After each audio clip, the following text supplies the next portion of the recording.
Buenas tardes y ahora pensando, o buenos días o buenas noches, depende del tiempo que cada uno pueda buscar este programa en el canal de YouTube de la Iglesia del Centro, ¿no es cierto? Porque su horario normal es a las 12, pero después de las 3 de la tarde, como dijimos muchas veces, puede encontrarse en el canal de la Iglesia. Bueno, y así, como preámbulos, también quiero mostrar las hermosas flores que nos mandó nuestra amiga Priscila Prisca por los 700 programas de Abrir la Biblia. Las flores son para la Biblia, para la palabra de Dios, que es el centro de este tiempo, que tenemos, gracias a Dios, para movernos y buscar todo lo que podamos para encontrar lo más posible que la palabra de Dios nos da.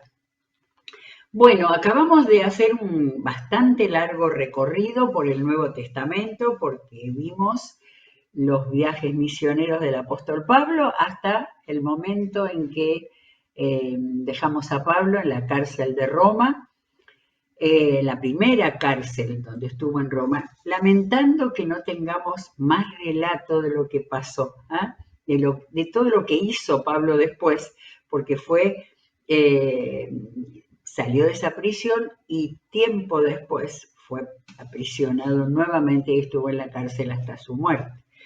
Pero bueno, hasta ahí lo más que pudimos le sacamos el jugo y hemos disfrutado de visualizar y de buscar todas las cosas que el Señor hizo a través de Pablo.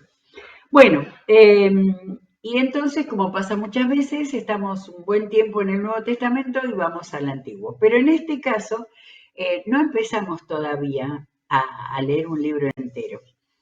Hojeando la Biblia, como pasa tantas veces, me encontré en el libro de Isaías, en, en uno de esos, es difícil decir cuál es el mejor capítulo, cada uno puede tener capítulos o varios que gustan especialmente, que hay tanto mensaje, que podemos aprender tanto del Señor.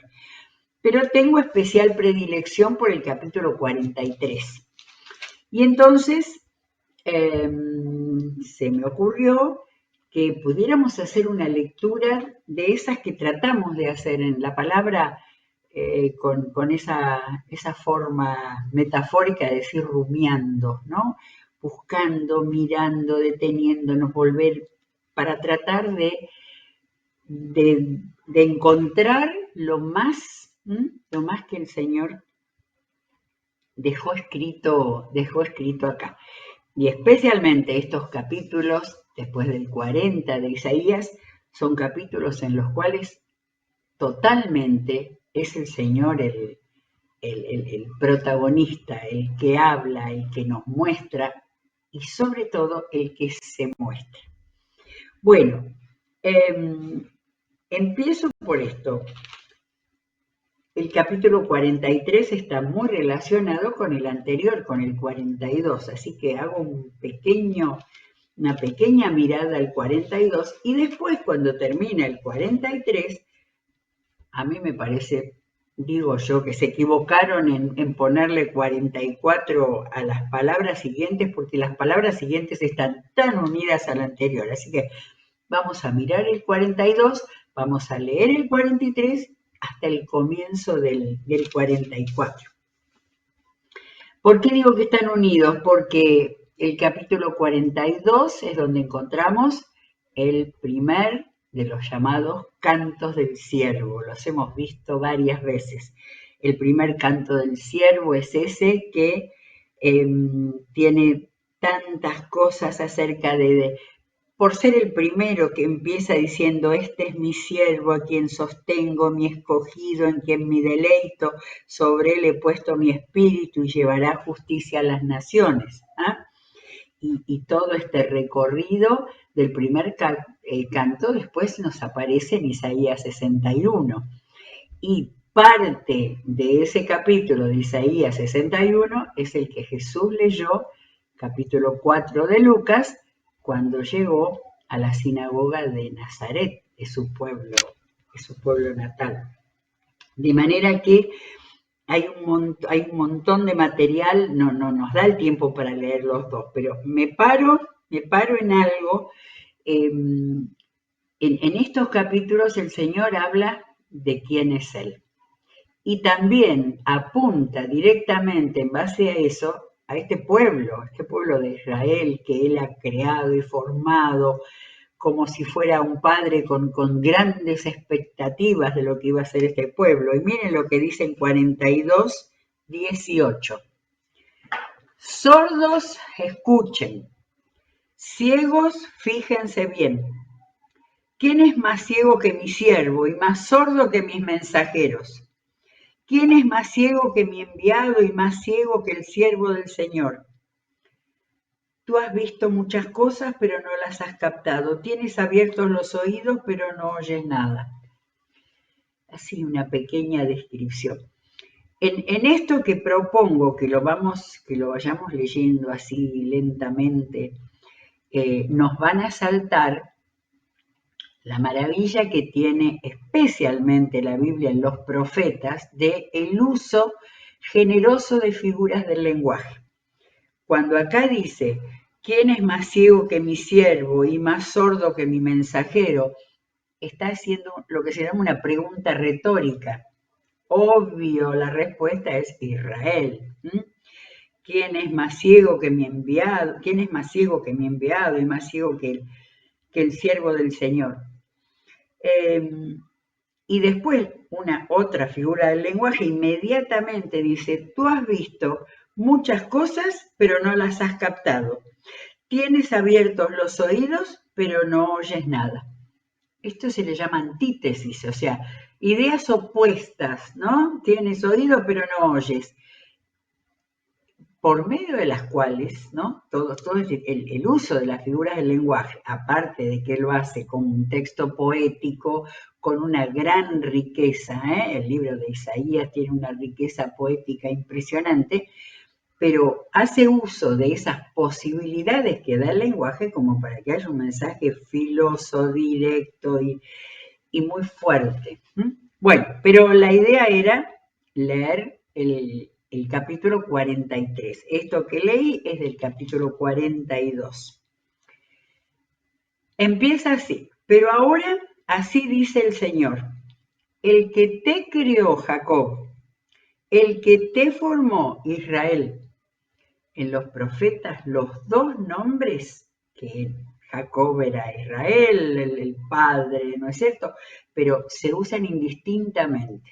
Pero hay fuerte, 2 veces lo está llamando. No temas que yo te he redimido. Te he llamado por tu nombre. Tú eres mío. Acá estamos en un momento placentero de promesas. Y esta es una de las que nos gustan especialmente. Cuando cruces las aguas, yo estaré contigo. Cuando cruces los ríos, no te cubrirán sus aguas. Acá tenemos una repetición, porque está diciendo cruces las aguas, cuando cruces los ríos, ¿sí? Y el mensaje es yo estaré contigo, no te cubrirán las aguas, no te pasará nada. Sigue otra, cuando camines por el fuego, no te quemarás, ni te abrazarán las llamas. Ese uso de la repetición, ¿no? No te quemarás, ni te abrazarán las llamas. Está diciendo lo mismo, pero esta repetición le da fuerza. Voy al versículo 3. Yo soy el Señor tu Dios. Y este es el primero de los yo soy, después les voy a decir todos los que encontré y los marqué con color. El Señor se está presentando, está dando su nombre, es el nombre que le dio a Moisés, ¿no es cierto? En el capítulo 2 del Éxodo. Yo soy el Señor tu Dios, el Santo de Israel, tu Salvador.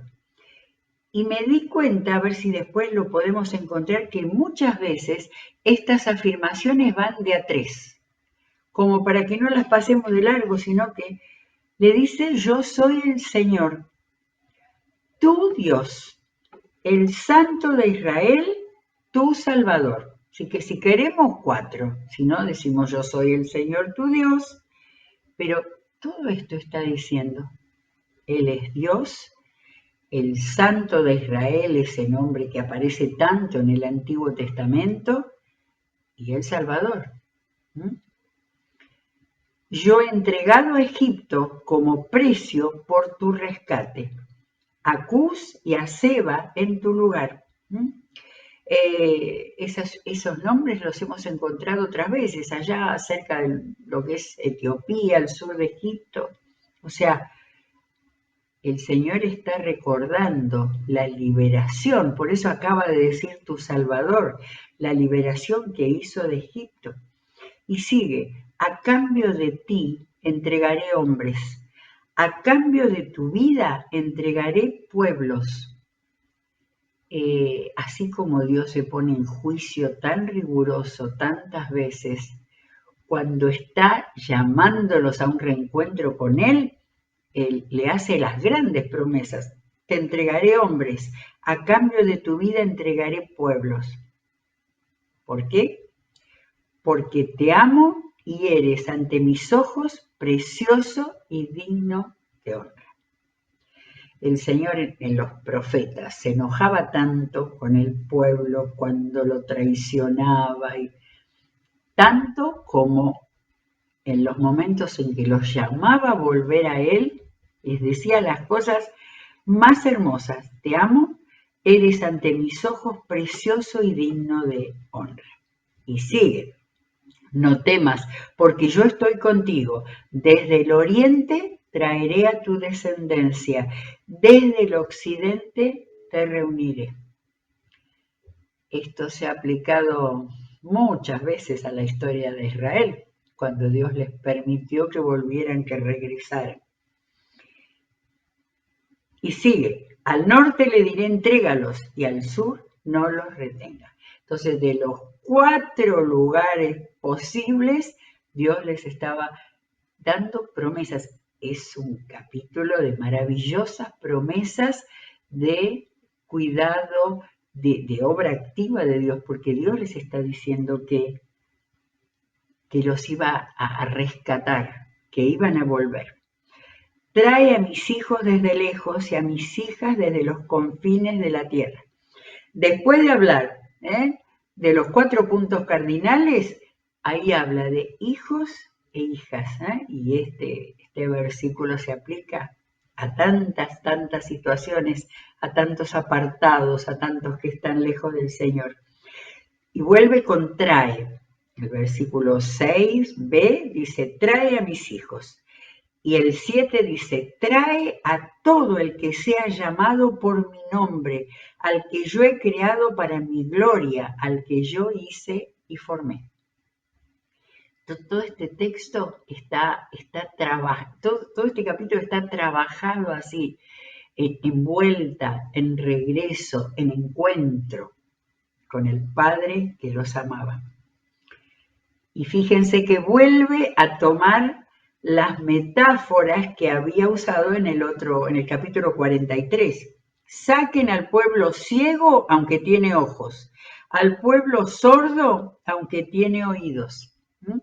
Las mismas metáforas, y acá también, es decir, esto se llama paradoja. Pueblo ciego pero tiene ojos, pueblo sordo pero tiene oídos, y está presentado como una antítesis, dos versículos que cada línea tiene una oposición, ideas opuestas. Que se reúnan todas las naciones y se congreguen los pueblos. ¿Quién de entre ellos profetizó estas cosas y nos anunció lo ocurrido en el pasado? Que presenten a sus testigos y demuestren tener razón. Acá tenemos que Dios está poniendo una audiencia de un juicio.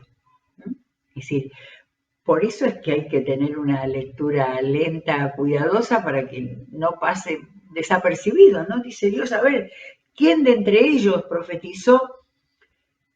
Que se reúnan todas las naciones y se congreguen los pueblos. O sea, un juicio para ese pueblo que tiene oídos y no oye, que tiene ojos y no ve. Que presenten a sus testigos y demuestren tener razón, para que otros oigan y digan, es verdad. ¿Sí? Ese planteo del juicio le da lugar al Señor para que dé un lugar, una responsabilidad.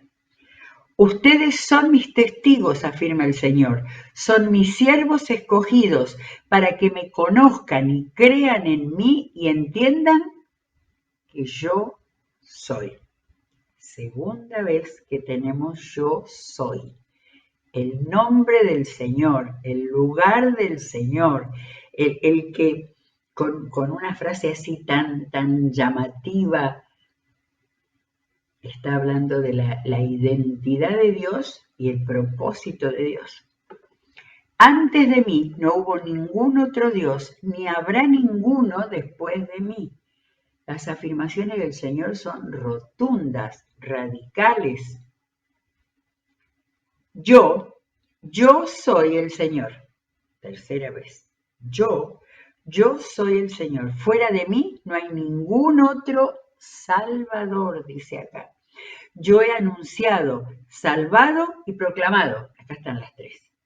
Ha anunciado, ha dejado la palabra todo el tiempo desde la creación, salvado y proclamado. Yo entre ustedes y no un Dios extraño. Y vuelve a decir lo que dijo en el versículo 10 y ahora estamos en el 12. Ustedes son mis testigos, afirma el Señor, y yo soy Dios. Cuarta vez. Él había hablado de que era un pueblo sordo que no quería oír, ¿no? O sea, esta reiteración, esta manera de decirlo, pareciera que despacito, que lentamente, así lo estamos leyendo, pero así viene.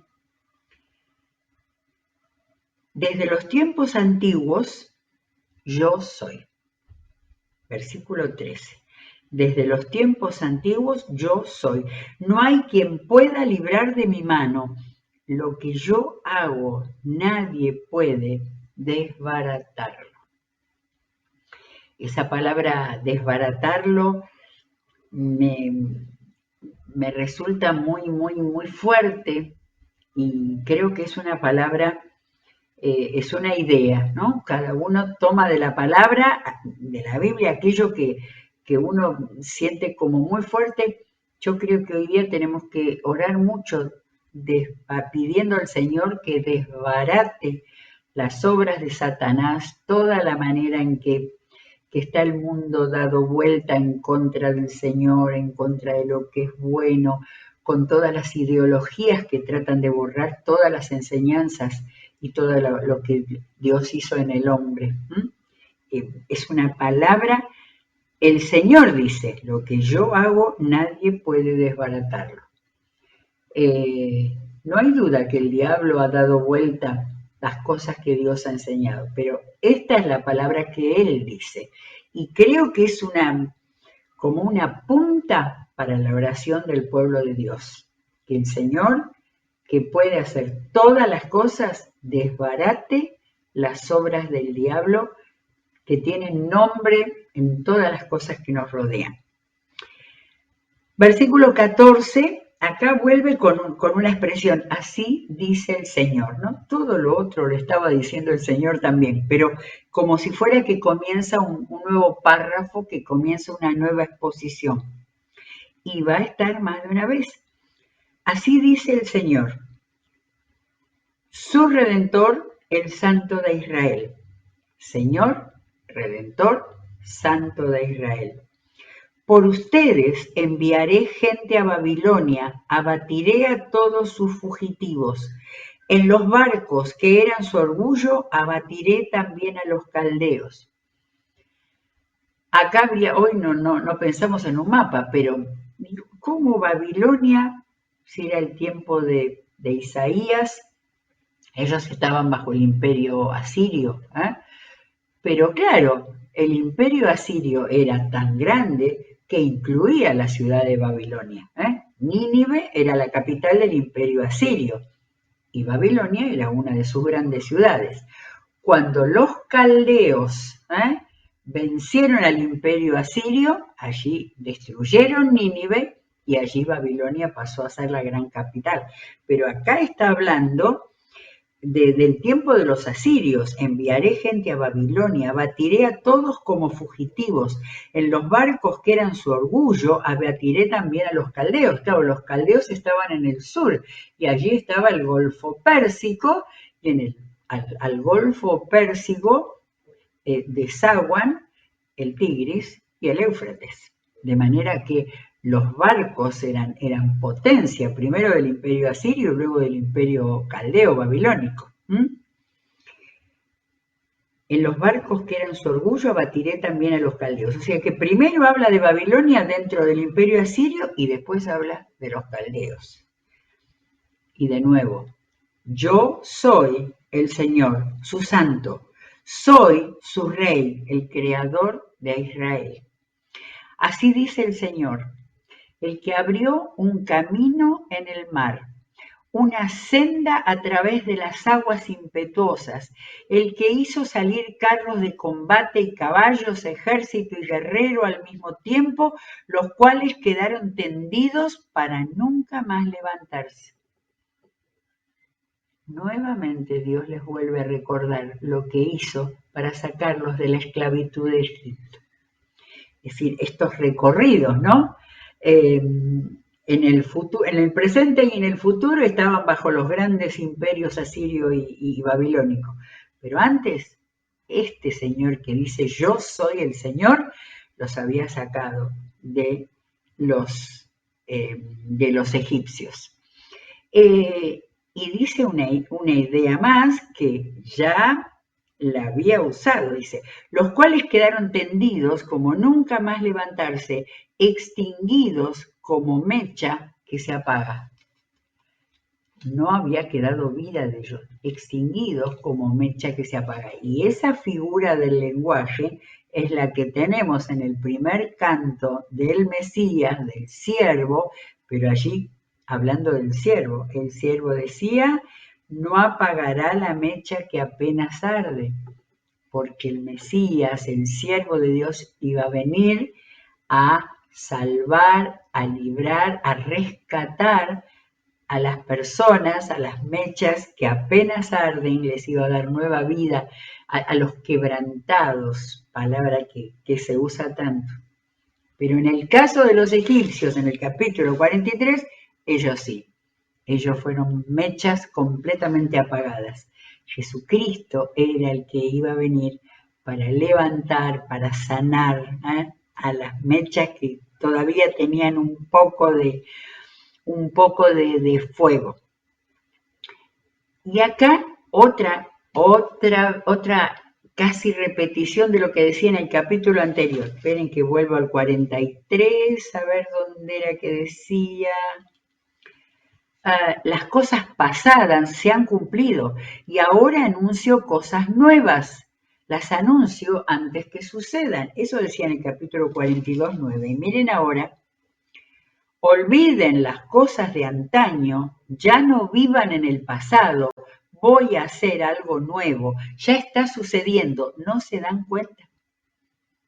Retoma la misma idea que venía desde antes. Estoy abriendo un camino en el desierto y ríos en lugares desolados. Me honran los animales salvajes, los chacales y los avestruces. Ellos vivían todo este mundo que leemos en el Antiguo Testamento, ahí cerca del gran desierto de Arabia, hay muchos desiertos desparramados, de manera que estos eran las criaturas del desierto, los animales salvajes, los chacales, los avestruces, pero la promesa es, yo hago brotar agua en el desierto, ríos en lugares desolados. Repetida la idea, estoy abriendo un camino en el desierto, ríos en lugares desolados, y en el 20 vuelve, yo hago brotar agua en el desierto, ríos en lugares desolados, para dar de beber a mi pueblo escogido. Es la primera vez que en todo esto que lo dice, pero les ha dicho que los ama, que son preciosos, al pueblo que formé para mí mismo, para que proclame mi alabanza. Pero tú, Jacob, cuando aparece un pero. Acá hay que prestar atención porque la cosa se da vuelta. Pero tú, Jacob, no me has invocado. Tú, Israel, te has cansado de mí. No me has traído el cordero de tus holocaustos, ni me has honrado con tus sacrificios. No te he abrumado exigiendo ofrendas de grano, ni te he agobiado reclamando incienso. No me has comprado caña aromática, ni me has saciado con el cebo de tus sacrificios.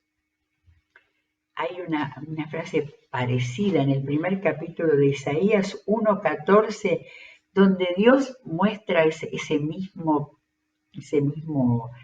rechazo. Dice, no me sigas trayendo vanas ofrendas, el incienso es para mí una abominación. Dice 13 y 14, yo aborrezco sus lunas nuevas y festividades, se me han vuelto una carga que estoy cansado de soportar.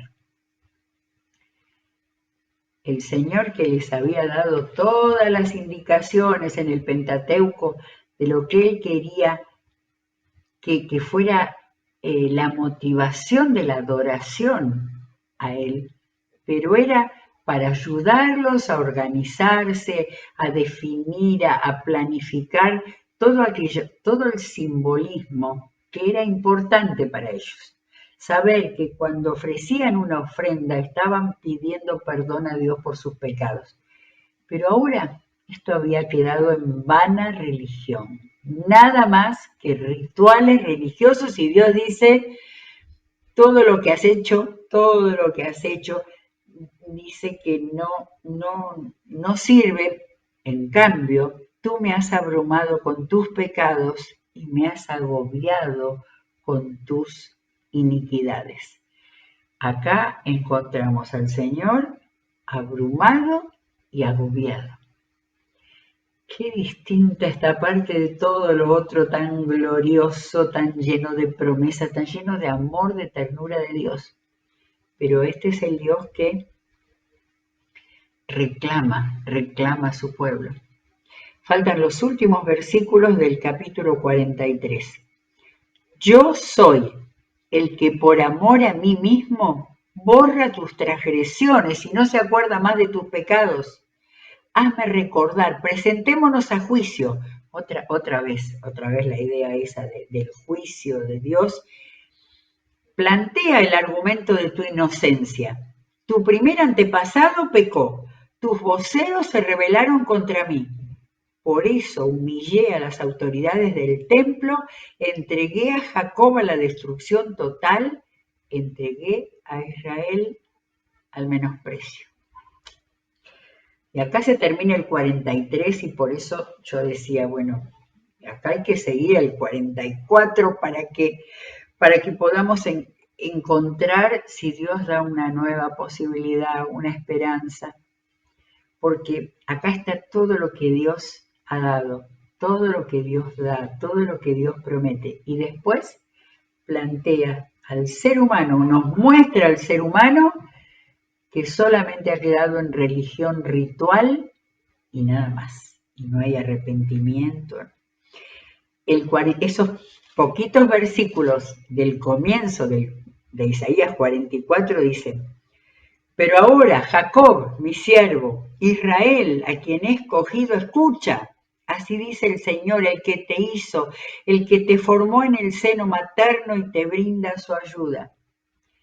No temas, Jacob, mi siervo, Jesurún, el nombre cariñoso, a quien he escogido, que regaré con agua la tierra sedienta y con arroyos el suelo seco, derramaré mi espíritu sobre tu descendencia y mi bendición sobre tus vástagos, y brotarán como hierba en un prado, como sauces junto a arroyos.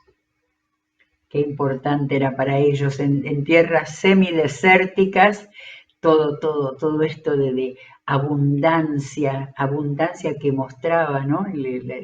La generosidad, el amor de Dios con hierbas, árboles, arroyos. ¿Y qué va a pasar? Uno dirá, pertenezco al Señor, otro llevará el nombre de Jacob y otro escribirá en su mano, yo soy del Señor. Este yo soy no era el nombre de Dios, era la identidad de quien acepta al Señor, vuelve a estar en relación con Dios, dice, y otro escribirá en su mano, yo soy del Señor, y tomará para sí el nombre de Israel. Preciosa lectura, entonces hemos un poco desmenuzado, mirado, vuelto atrás. Capítulo 43 con el marco, con el marco del 42 y con el comienzo del 43 en esta demostración del amor del Dios que espera, que busca, que perdona y que siempre está queriendo que el hombre vuelva a él. Muy bien, de nuevo, preciosa su palabra.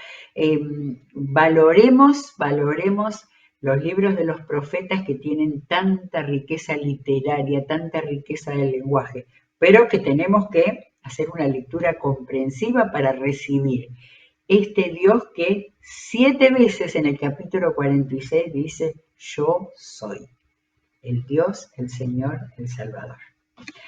Volvemos nuevamente, creo que nos vamos a quedar en el Antiguo Testamento. Que Dios los bendiga ricamente